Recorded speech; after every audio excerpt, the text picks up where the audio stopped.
গভীর রাতের আধারে নীরবতার মাঝে আমরা এসেছি এক নতুন ঘটনা নিয়ে। আর আমি আপনাদের সাথে আছি আর যে ইকো। আজ যে গল্পটা আমি বলবো সেটা এক বাস্তব অভিজ্ঞতা। আমাকে গল্পটা ইমেইলে পাঠিয়েছে মেহেদি নামের এক ভাই।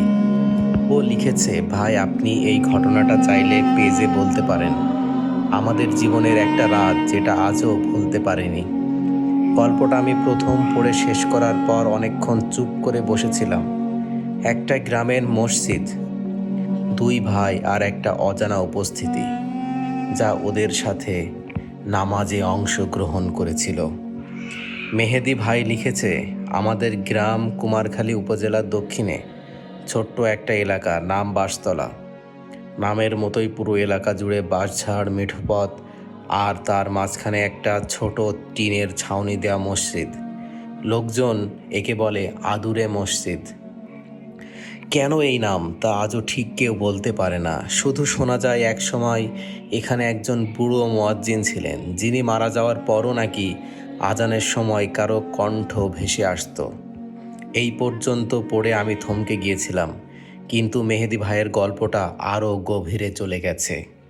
ঘটনাটা প্রায় 3 বছর আগের। নভেম্বর মাসের শেষ দিকে আকাশে ঠান্ডা হাওয়া, ভোরের কুয়াশা তখন ঘন হয়ে আসে।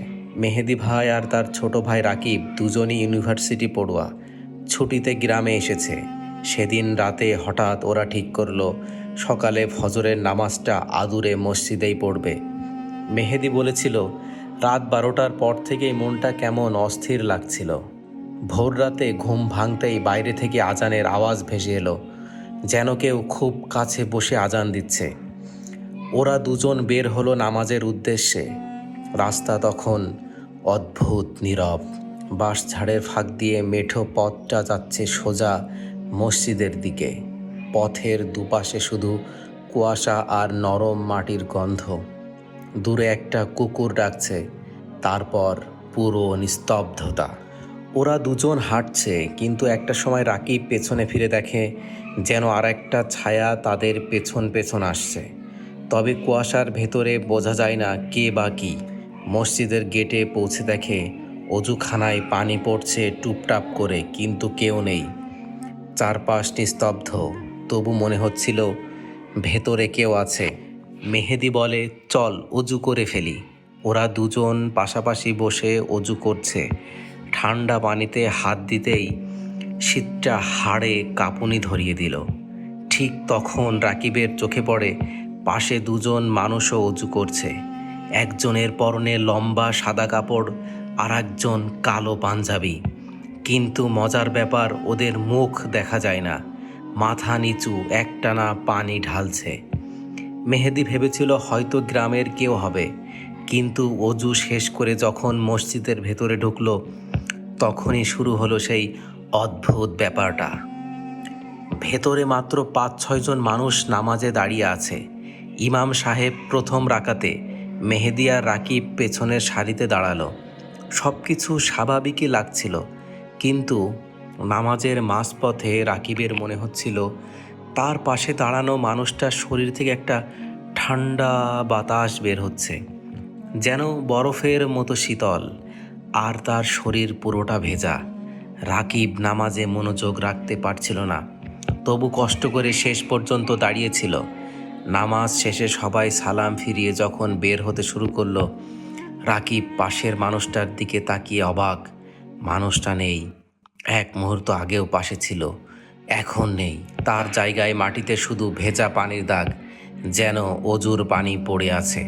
মেহেদি ভাই বলছে, আমি তখনও ভাবছি হয়তো কুয়াশায় চোখে ভুল দেখছি, কিন্তু মসজিদের বাইরে গিয়ে দেখি অজুখানার কাছে পানি পড়ছে এখনো, আর সেখানে দাঁড়িয়ে দুটো পায়ের ছাপ, যেন কেউ এখনই হেঁটে গেল। ওই দাগগুলো কয়েক কদম দূর পর্যন্ত গিয়েছে, তারপর হঠাৎ থেমে গেছে, তারপর কিছুই নেই। ওরা দুজন একে অপরের দিকে কিছুক্ষণ তাকিয়ে থাকে, তারপর দৌড়ে বাড়ি ফিরে আসে।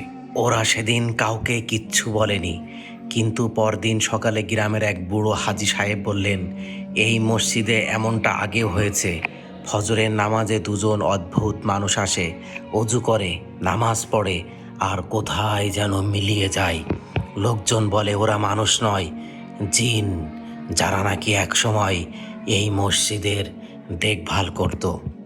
বন্ধুরা, মেহেদি ভাই আরও লিখছে, এরপর থেকে আমরা কেউই একা ফজরের নামাজে যাই না, যাই তবে আলো ফোটার পর। তবুও মাঝে মাঝে মনে হয় বাঁশঝাড়ের ফাঁকে কেউ যেন হেঁটে যায় ঠিক পেছন পেছন।